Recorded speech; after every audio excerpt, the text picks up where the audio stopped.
Salut, nous allons lire le psaume 33. Juste, réjouissez-vous en l'Éternel, la louange sied aux hommes droits.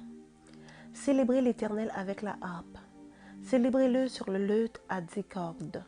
Chantez-lui un cantique nouveau, faites retentir vos instruments et vos voix, car la parole de l'Éternel est droite, et toutes ses œuvres s'accomplissent avec fidélité. Il aime la justice et la droiture. La bonté de l'Éternel remplit la terre. Les cieux ont été faits par la parole de l'Éternel, et toute leur armée par le souffle de sa bouche. Il amoncelle en un tas les eaux de la mer.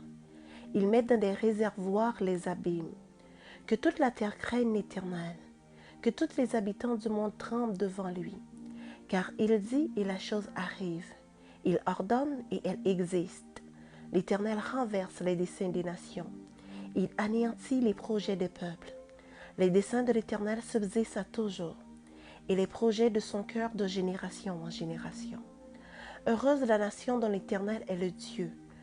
Heureux le peuple qu'il choisit pour son héritage. L'Éternel regarde du haut des cieux, il voit tous les fils de l'homme. Du lieu de sa demeure, il observe tous les habitants de la terre. Lui qui forme leur cœur à tous, qui est attentif à toutes leurs actions. Ce n'est pas une grande armée qui sauve le roi. Ce n'est pas une grande force qui délivre le héros. Le cheval est impuissant pour assurer le salut, et toute sa vigueur ne donne pas la délivrance. Voici, l'œil de l'Éternel est sur ceux qui le craignent, sur ceux qui espèrent en sa bonté, afin d'arracher leur âme à la mort et de les faire vivre au milieu de la famine. Notre âme espère en l'Éternel.